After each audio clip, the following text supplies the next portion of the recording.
There's a lot of sex in movies these days. Yeah. No, there's not. No, there is. You used see to more be sex more. than you used to. Then you say No, much less than you used to. Yeah. Just go with it, Martin. There's a lot of sex in movies these days. And you know, a lot of people say, "Man, I can't buy that because after they're done with the sex, they got that piece of cloth that covers the girl's breast, both maybe. Yeah. You know, and the main thing about it, the couples, they just don't seem like it was real chemistry there. Which is why when you see a movie with puppets, little stop motion puppets, and that seems like the best relationship and the most convincing sex scene you've seen in a long time in a mainstream film, that says something. That's what you have here. And ANOMALISA, I said that right? Mm-hmm. I remember when it first came out, I said, ANOMALISA. This is a movie. They didn't give me any clips, so I'm just going to play the trailer for you. Play the whole trailer so you can watch it. And it's really is something to see because this is a stop-motion animated film by Charlie Kaufman and also Duke Johnson is the director here. I'll tell you about those dudes in a little bit. But this is one of those movies where you watch it and you have to you really understand how wrong people are. And they say that one art form is dead because, you know, when CG came in, people talking about stop-motion dead. And actually what happened after that is that people got more creative with it. Right. But and this is probably the most creative that they've gotten with stop motion in a long time because it's a rated R film about adult relationships. A lot of people can't pull that off in regular animation, much less stop motion. A lot of people can't pull it off in regular film. With real people. Yeah. Oh, Korey, you talking this shit up, man. What is it? What is it? Well, let's go ahead and watch the trailer, and we'll come back with our quick review for this. Dearly beloved, love it. What is it to be human? What is it to ache? What is it to be alive? Each person you speak to has had a day. Some of the days have been good, some bad.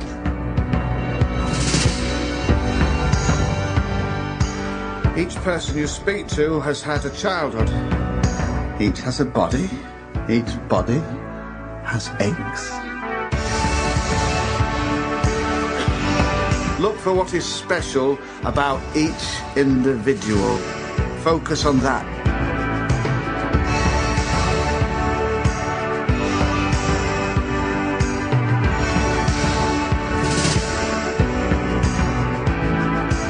Remember, there is someone out there for everyone. I think you're extraordinary. Why? I don't know yet. It's just obvious to me that you are.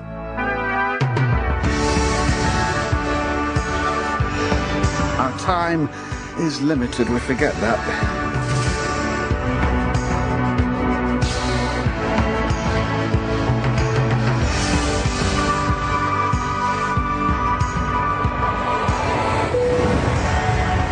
Sorry, I grabbed your hand. It's okay. It's a reflex. But I don't like to fly. I said it's okay. You can let go now, though.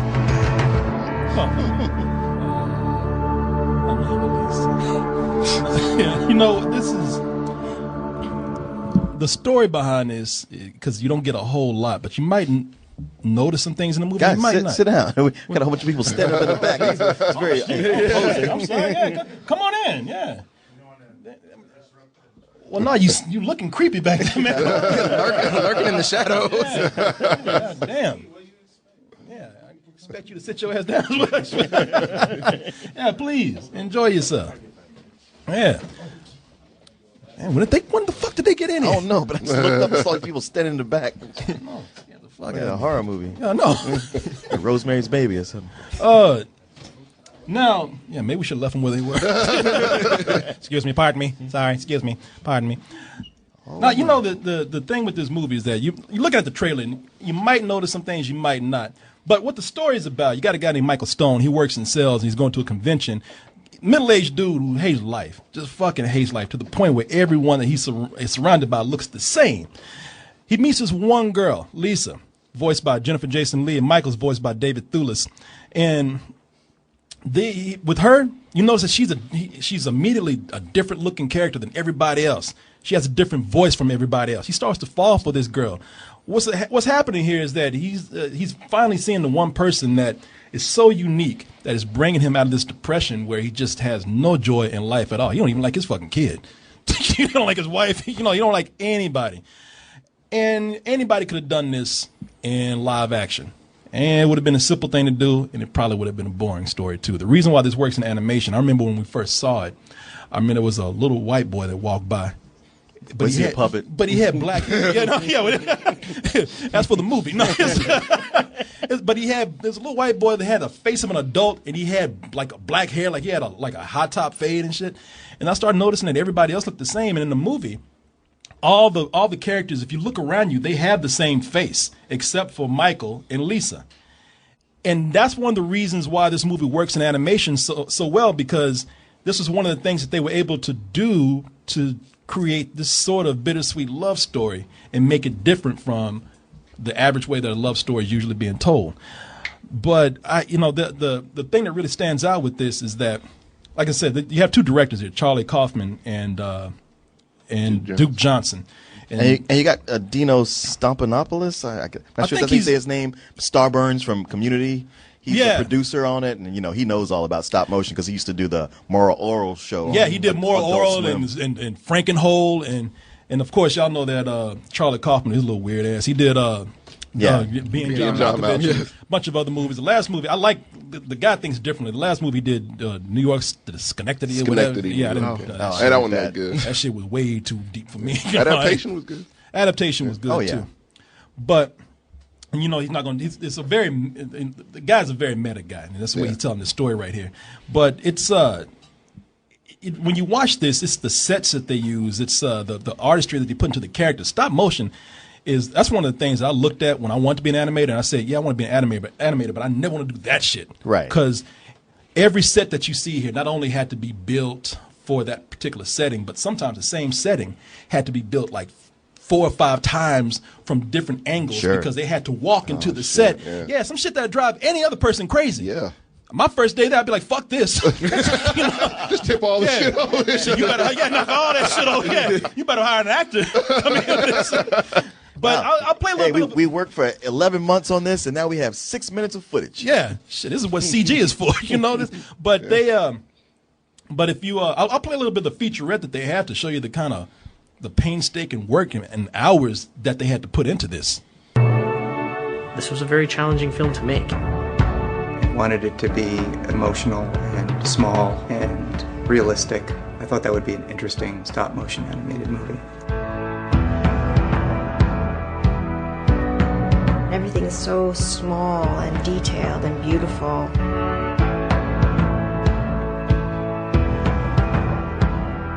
That's the thing about stop motion, like every single thing is made.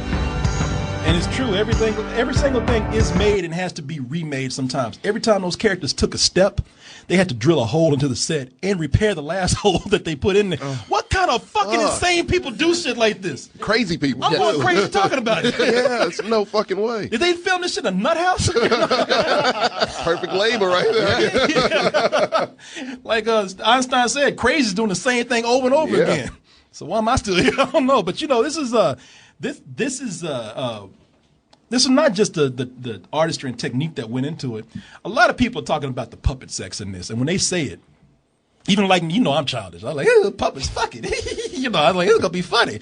But you go in here and you watch it, man, and these goddamn puppets, they have more realistic sex than 99% of the real actors that I've seen in movies. Except for porn. But it's because in every movie with a sex scene, there's certain places where they cut away or they change angles. Exactly. Or certain things that, they go like, well, you fill in the blanks. And this takes it like as if there's just a camera on some real people and it follows all the way through, all through the awkward moments, all the stuff that normally gets played away. There's no soft light. There's no saxophone playing in the background. You watch it from the clumsy drunken seduction all the way through to the talk afterwards. Exactly, and that was the important part to me. I got a question.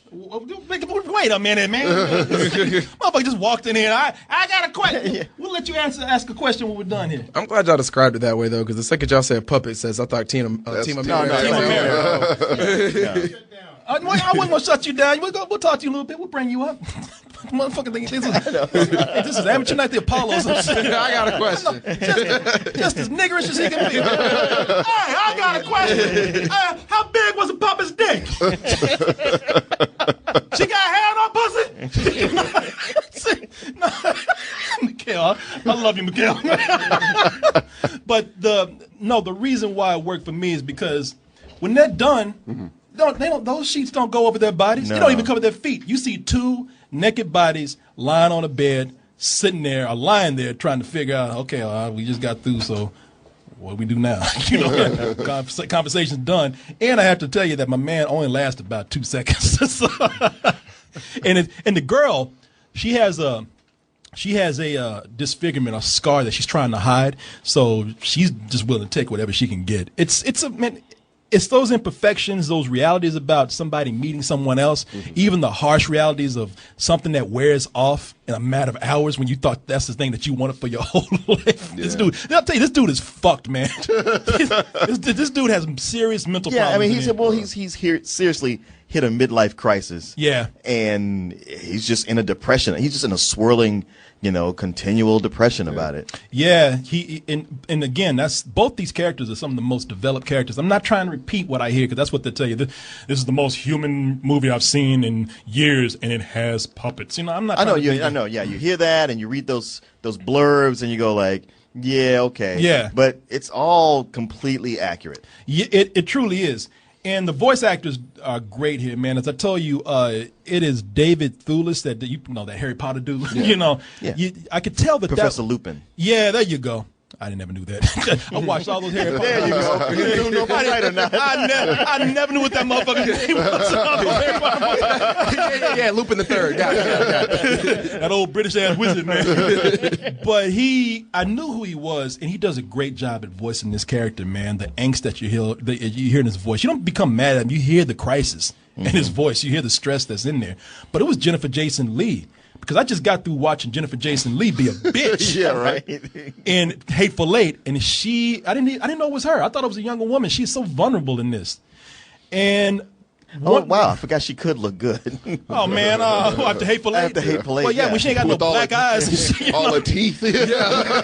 Yeah, she's great in this. But the guy that impressed me the most is Tom Noonan, and Tom Noonan impressed me because he plays a very gentle voice for all the other characters in the movie that sound the same and look the same. And if you don't know who this dude is, you probably see him as a villain most of the time.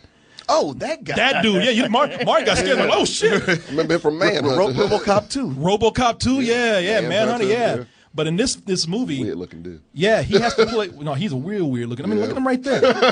I would jump out this TV and kill you. But he has to play with the same voice, different personalities, both men, women, and children. He's probably the most talented voice that you're going to hear in here, and he has to sing at the end of the movie. And I mean, it's a lot of creativity that went into this, and I admire this movie as an animated film that was willing to go out and take the risk, and also be an adult animated film at a time when this would confuse the shit out of people, and it will. A lot of people gonna be like, well, where's the talking animal at? Where's the funny shit? Yeah, where's Gumby? Yeah, exactly. Where I don't see no minion popping up anywhere. So the box trolls. But it's as a film itself, as I said, they could have done the same thing in live action. I'm not saying they should have. I'm saying they could have, with CG effects and whatnot, and told the same story frame for frame, and it would still be a beautiful film. It would be one of my favorite movies of the year if it was in that form, and it's one of my favorite movies of the year as it stands right now. This is like in my top 4 or 5, or maybe 3 films of the year. I love this movie, man.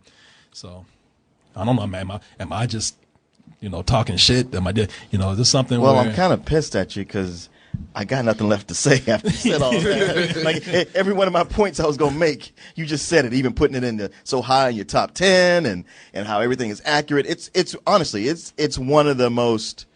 It might be the most honest film I've seen all year. It just hits so many notes, and you go like, that's real, and that's what I'm talking about with good dialogue and characters that you feel are alive. Once you walk out of the theater, you imagine that they go on and have these lives. And he has to go back to just being this tortured soul.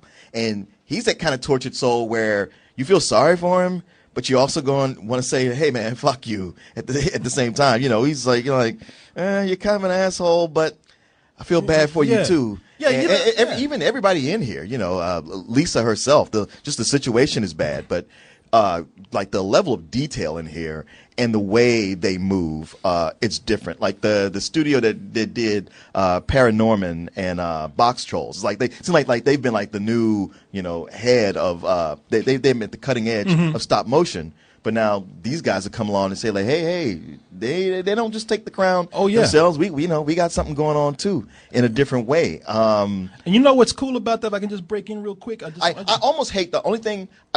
There's so much you told about it that I kind of wish you hadn't. I mean, I know you got to say something, but coming into this cold, it was great to see all these surprises. You know, like the voices and why that is and why it's so important to be animated. And you know what? There's certain things that they would have you say how that they like at the cutting edge of doing this kind of animation in this.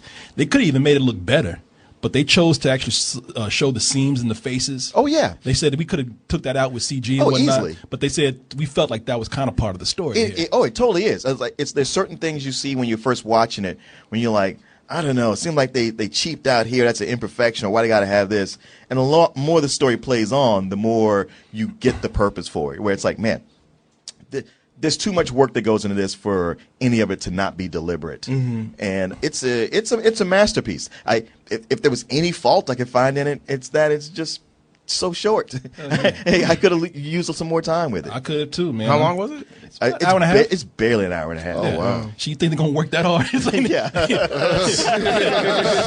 They said we're gonna meet the bare minimum with this shit. Call it a day. Yeah, they weren't trying to do Lawrence of Arabia with this shit or something. So, yeah, man, I'm giving this a better than sex. I give it a better than puppet sex. See, I knew you were gonna do that shit. That's why I didn't do that. You goddamn mother. You had to save me something. Nah, I love this film though. Love it, man. Absolutely love it. And for all that work that they put into this, for all the patience and blood, sweat, and tears, this opens one day in the theater. So go catch it while you can. Really? It's only going to be one day? And they released it one day so it could be eligible for the Academy Awards. So, oh, wow. And meanwhile, there's a whole studio talking about, fuck! Extraordinary. Why? I don't know yet. It's just obvious to me that you are.